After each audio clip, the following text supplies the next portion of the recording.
Welcome to our series of podcasts. I'm very happy to be here with my colleagues, Stuart, Paul, Moray, thank you, at the Conduit in London. So us Lexington Consultants offers advice on strategy and growth to law firms. And we have here over, could I say 30 years or more experience in this room. There is still one element that remains unresolved, and it's whether the individual business model of law firms could impact sustainable growth and profitability.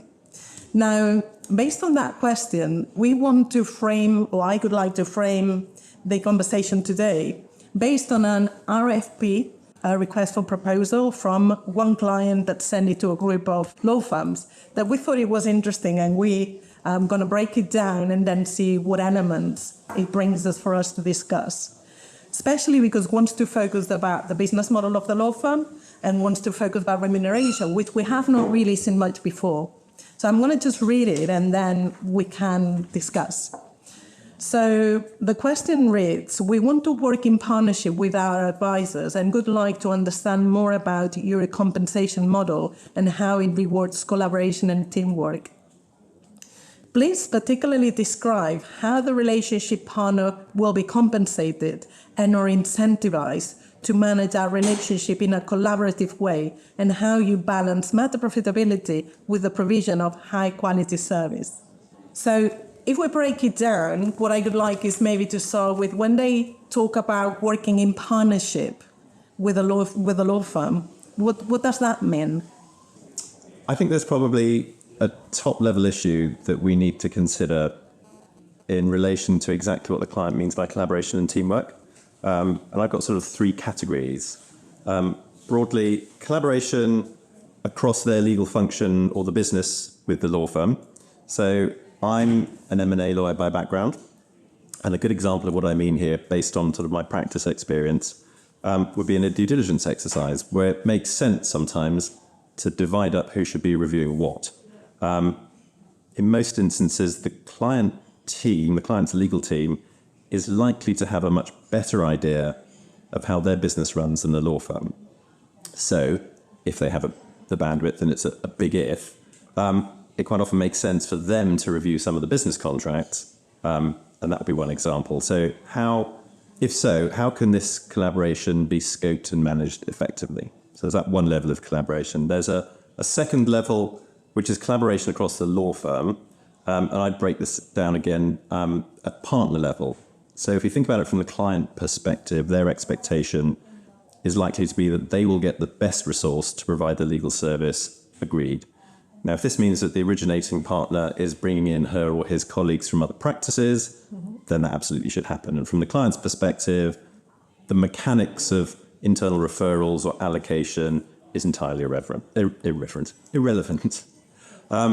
And then the third one, I think, is collaboration across the law firm at the sub-partner level, so actually doing the work. Yeah. Here, I think the tone is set by the partners. So if associates see their partners running a truly collaborative, cross-practice set of teams, they'll follow suit. If they see the partners stepping out of their areas of specialism because they're incentivized not to collaborate, then those behaviors are probably likely to be followed by the associates as well. But in a way, it's obvious, isn't it? I mean, is that not what a law firm is?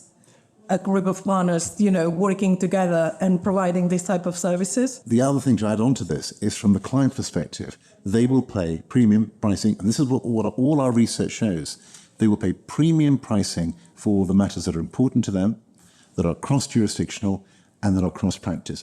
So if you're not collaborating as a law firm, you're leaving money on the table, you're not going to get the premium price. And the other thing, Stuart, which I'd add to your side is, this is strange for a finance person, but culture. If you don't have a culture of generosity, you can have the best finance remuneration system ever, you can have a great strategy. Without that culture of generosity, where you bring in the best people, where you don't operate a fort-like culture of keeping all the stuff to yourself, it's not going to work. And as we've talked about many times, culture eats strategy and the finances for breakfast. So does that take us to the elephant in the room? So the elephant in the room is perhaps a basic contradiction between the client wanting the collaboration we're hearing about and the partnership model pulling in the opposite direction. The two elements being, what behaviours support client centricity and what behaviours will get in the way. And how do you really monitor, manage, recognise and reward ultimately the right behaviours? What is interesting in the quote is that, in the question in the RFP is that they want to know more about remuneration because the client must believe that the remuneration type will influence that behaviour. And I think that's true to a certain extent. If you take Lockstep, which the traditional law firms have been doing, in theory, Lockstep should encourage collaboration because it's all about building the overall cake. It's all about putting that forward. But unless you have that culture, coming back to that, it's not going to deliver the real collaboration that we want. And we've seen other systems of remuneration that we worked on with law firms throughout the world. Some on a more points-based system where people look at the clients, the people, the leadership, which of course leads you to what you deliver on the financial side. And you're right, you get what you manage and measure. And I think that's true. So the research we did for the research that was published by Harvard Law School, we interviewed 120 law firms, as you know. We were expecting to see that the Lockstep model, as you say, which has been perceived as more of a sharing model, would lead to more client centricity. It was interesting that when you look at the client centricity, there wasn't necessarily a matching of client centricity from the Lockstep model as opposed to the where you can model. So it depends how you want to approach it. One approach, as we see, is a balanced scorecard where you look at KPIs, sharing and client centricity is part of that, or do you look to the culture as a main way of supporting that? But as we were saying, there is that basic contradiction between the client wanting the best service for them and a law firm tempted to view it as an ATM, where the more work you get out of the client, the more rewards you get as an individual. And that is the basic contradiction at the heart of this relationship. So how do you respond to that demand from that client? And obviously from that response, trying to find out that cultural aspect. So what's the answer? Why would they care? I think it's a really good example of the client trying to use metrics that they assume are very readily available in the law firm to try and understand the culture. I think if you just put a question about do you have a culture of collaboration, everyone, of course, will say yes, and they'll roll out the collaboration and culture deck or whatever the bits are and put that into their response to the RFP. But I think what this client's looking to do is to say, well, we'll assume that all of that is fine. But give me some financial metrics to show how, with this culture that you claim is very collaborative, that works in practice. I totally agree. Culture sits at the top. And I think if you have the wrong framework, if you have a framework that doesn't match the culture, you'll end up with people gaming whatever the stats or the criteria are within the framework. So you need to have something that is an accurate reflection of the culture. There's an understanding of the culture.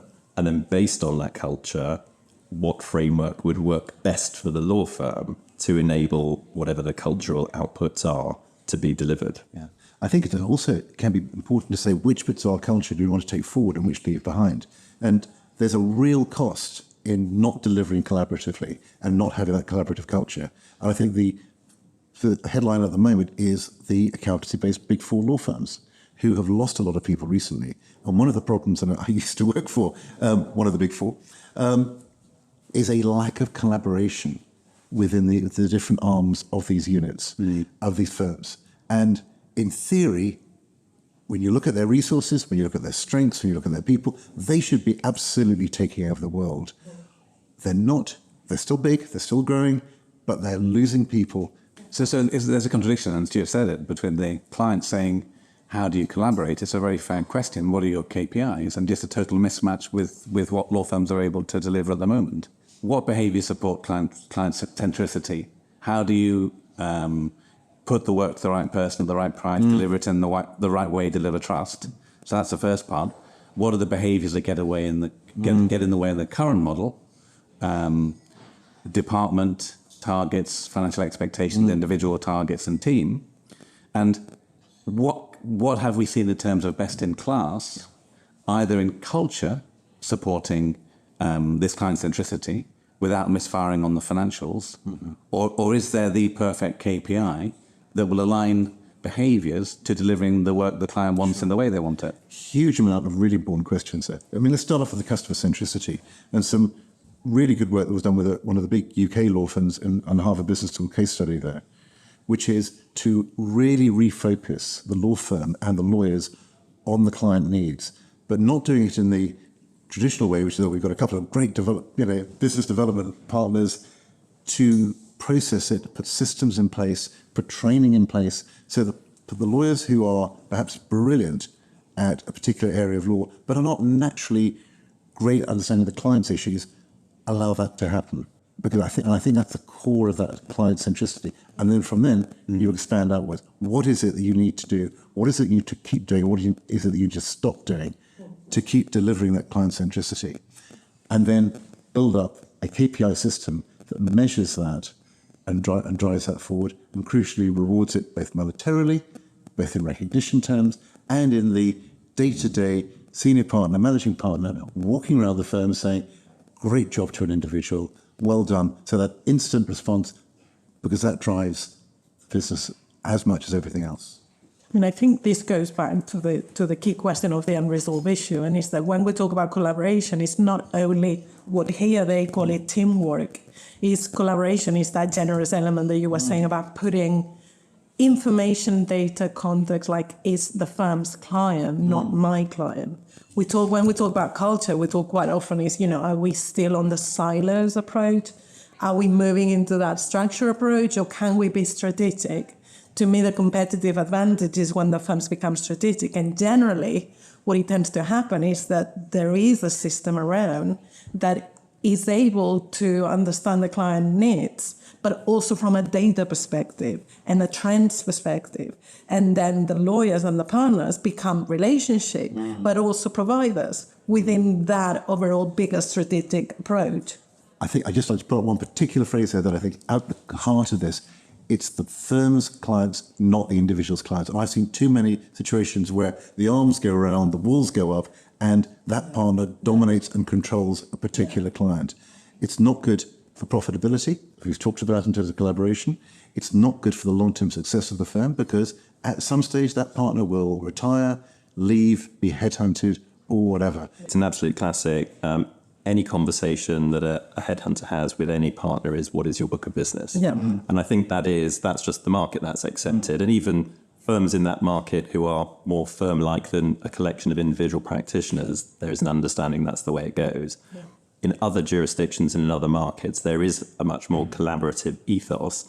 And it's almost, there's a continuum, isn't there? So again, kind of wearing my consulting hat is, the first thing to do is have the conversation to find out where on the continuum the particular firm is, yes, to then work out what's appropriate, what will work with the culture of both the firm, the individuals within the firm and the market, and then we build it up from there. Well, there's an understanding that, again, from that question where we break it down, that there is a relationship partner, which most sophisticated firms do have relationship partners. So, but they also want to understand what's the compensation for the relationship partner. So what's the risk? What do you think they're worried about? Well, the risk is clear. The risk is, I had an example given to me yesterday of an American law firm, and there was a corporate partner about to do the work, but the client relationship partner wanted to be on the call. They were on holiday in Florida, and they were talking from a loud bar, but they wanted to be on the call, and they were making as much noise and asking as many questions as possible. The client was wondering, why is this person on the call? Why are they asking these questions? And the corporate partner was very justified in thinking the same. It's the system within that approach, like many of the firms, whatever we call the remuneration system, where one person is rewarded, monitored on the work they get from a particular client. And that is that basic contradiction we're talking about. That must be the elephant in the room for the clients. And that, I think, goes back to culture and trust, doesn't it? And so if you had the trust, you wouldn't necessarily feel that you had to take time out of your holiday in Key Largo or wherever you are. Firms have become much more specialised. So for sure, the corporate partner will pass work to the tax partner, will pass work to the employment partner. But if you're in a firm with 5, 10 or 20 corporate partners, and I'm busy, what is the motivation for me to share that work amongst my colleagues? Because particularly in downturns, I've seen partners saying, I'm going to do that work. I don't really trust my associates or these juniors. I'm going to do all that. And it stretches and stretches. So they do the work. They're not collaborating or developing with their own teams, let alone the wider partnership. And that has an immediate impact on the profitability of that matter, because it's partner time, rather than other people's time. So are the clients going to be the ones that change the business model of law firms? I think it's a really good point because, for example, the use of digital technology, the use of AI, is it in that partner's interest on current remuneration schemes to bring that in? Probably not. Are they of an age where they're digital natives and will just take to it like a duck to water? Probably not. There's also a point that Murray, you raised about that incentivization for partners is the same point at the next level as the incentivization for associates. Because at the moment, and you can't open any newspaper, either the legal press or the FT, or name your rag of choice, the current salary wars. So newly qualified associates earning huge amounts of money. To be able to do that, they're obviously going to have to put in a serious number, several thousands worth of hours. And so their incentive is to get those hours in. And the hours, it's I need to get my hours. There potentially may not be an incentive to share work they're doing in the same way as there is no incentive for the partners to share the work. So again, it comes down to what's the culture of the firm and how it flows all the way down to the people doing the work. Because as you were saying, Paul, to get the leverage right, you want kind of fewer partners and more associates. And I think we missed the point that we talk about lack of collaboration amongst partners without realizing this up or out culture in law firms for the juniors is affecting them. Exactly. So not only are we talking about the partner incentives against collaboration, we've added the associates as well into It's a really important point, and it is utterly corrosive to the culture of collaboration. It goes back to the old lawyers saying, it's not enough for me to succeed, others must fail. Yeah. And if you're building that situation, and particularly if you combine it with a remuneration system that gives top quartile, middle quartile, bottom quartile, and then the bottom 10% are automatically exited, then it will drive a culture which is deeply corrosive of others must fail for me to succeed. How could they ensure profitability with the provision of high quality services? So it's kind of back off everything we're talking about, because if the way for people to succeed is about hours and just building up hours, is that quality work? Is it required? Is that back to the partnership that they're looking for? And it's I think the balanced scorecard, which you touched on earlier, has some of that elements. So the first bit is being client-centric. What do they want? Do they want that gold-plated solution, or are they happy with just a straightforward, yeah, it's okay, and satisfies the client, as opposed to over-satisfy them? You've got to underpin that with technology for collaboration. You've got to underpin that with the culture for collaboration. And you've got to underpin that with a recognition and reward system that drives that through. It's at the heart of the business. So hearing the question that the client's asking, we know why the client's asking, and we know the law firm struggle with it. To what extent are the law firm able to have a more bustard conversation with the client and say, we can talk about KPIs, we can talk about profitability if you want, but let's talk about what good for you is. Let's talk about what legal services you have and how you buy them. And yes, if you do give us more work, and if we do develop a longer-term relationship, how can we help you deliver what you want? And I think this is what we're seeing more of. Yes. We've got a number of global clients that have said to their law firms, okay, for every dollar you save us, we'll share that with you. Because you've got to go back to the basic conflict of the law firm looking to increase profitability, for sure, the client both wanting things that are done quicker, better, cheaper, but at the huge quality required, and the tension around that, and how to change the dynamic from one conflicting with the other to actually having a more grown-up conversation with this element of trust we're hearing about, where you sit on the same side of the table, not opposite side of the table. So there's the question of value. What is the value that the client is getting from the relationship? There's the question of profitability on the law firm side. And then there's the question of cost of delivery. So you'd be surprised at the number of firms that I've spoken to where there is opacity of partnership around the cost of delivery for their services. There's opacity around profitability of matters. There is a strong focus, because that's what the KPIs focus on how much revenue you generate in. How profitable it is, separate question, quite often not my problem to worry about, but it obviously should be. But I think the point, Mary, that you raised about how do you determine value boils down to having that conversation with the client. So it's the conversation around, do you want a Rolls-Royce service and why, and how can we help you with that? or is Ford Fiesta or whatever the example you gave, excuse me, Ford, good enough. Other budget models are available. Yes. But you can't have that conversation without a bit of an openness to the client. And then there are the nuts and bolts, and this goes back again, Paul, to your point of how would you deliver that value-creating service in a way that is acceptable to all parties. When the conversation is all about remuneration, reward, and profitability, it's going into a route that is nowhere near what value might be. So what I could go back is exactly what you say, Moray, before, and is to say, what exactly are you looking for and how can we deliver that?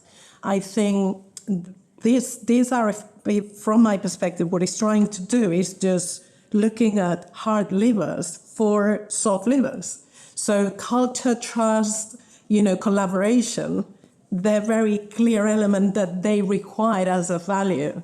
So the fact how we're going to deliver that, that's up to us. We could do it well or not be able to do it well, but ticking boxes might not respond to the real value that you're looking for. So, we do understand that this is due to many failed relationships. And if they say that, it's because they've suffered that. So we understand that. So there might be elements around structure, and we've already talked about, and certain level of metrics that could balance that out.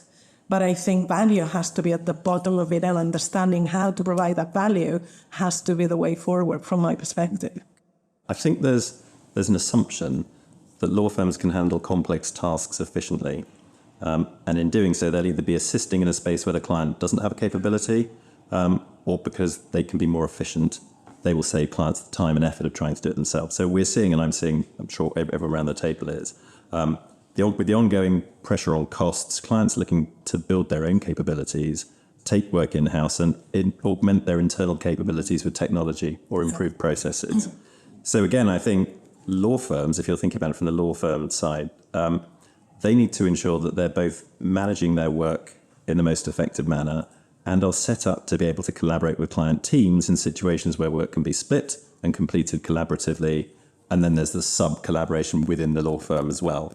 And again, we kicked around the due diligence example. So I think a key success factor would be that the law firm and its client have a very clear scope conversation about who will be doing what and how that will be managed and what value the law firm is bringing to the client. The absolute core has got to be focused on the client's needs. The second one is aligning your reward recognition system, your culture, crucially, your people around the client needs and wants, so that you can deliver that properly and be really single-minded about driving out the things that may have worked for the clients in 2014, but really don't work for them anymore. And I think the third bit is to really build trust. Because if your people don't trust their fellow partners, if your people don't trust their associates, if your people don't trust your leadership, you will never get that culture of collaboration, which, keep coming back to this, that's where you make the most money, because the clients will pay for that collaborative solution to their problems. And there must be a question in all the law firms we work is, are we doing this for the benefit of everyone in the firm, or are we doing it for ourselves? And if you have a very honest conversation around the conflict of the two, the client will only get what the client wants if we do it in the interests of the firm, or perhaps in the interest of the client, but that might require a shift away from our own thinking of what's best for us as an individual. And in terms of process, how are we going to monitor them, manage them? We can recognize them. We can recognize good behavior. We need to call out bad behavior. And I think that's extremely important. If that opens a good conversation in a law firm, that would be fantastic, because in reality, what we're saying is that, law firms, as Paul, you were saying, need collaboration to grow profitably. Absolutely. So it could meet everybody's requirement. And also it goes back to the nature of the partnership. If the partnership genuinely works as a partnership, delivering the firm to the client, it can actually outflank some of the alternative business models that are coming up to compete with the traditional firms. So, for example, the consultancy-based model, which is growing fast, really struggles to get collaboration because it's a collection of lone wolves at the end of it, and getting those lone wolves to hunt in a pack is really hard. Yes. Now, the partnership, in theory, should find this easier. Yes. Often it doesn't, but you've got the potential. Unlock that, you deliver what the client wants and what the client will pay top dollar for. Yes. I mean, you said it for me in a sentence, how to deliver the firm to the client. Yes. It sounds easy, but it's more complicated when you get into the detail. Well, thank you very much for a very interesting conversation. I think we've covered lots of ground, and from that one question, we've built it into lots of pieces. From our listeners, if there is any specifics that they want us to cover, we'll be very happy to do so. So thank you very much. Thank you. Thank you. Thank you.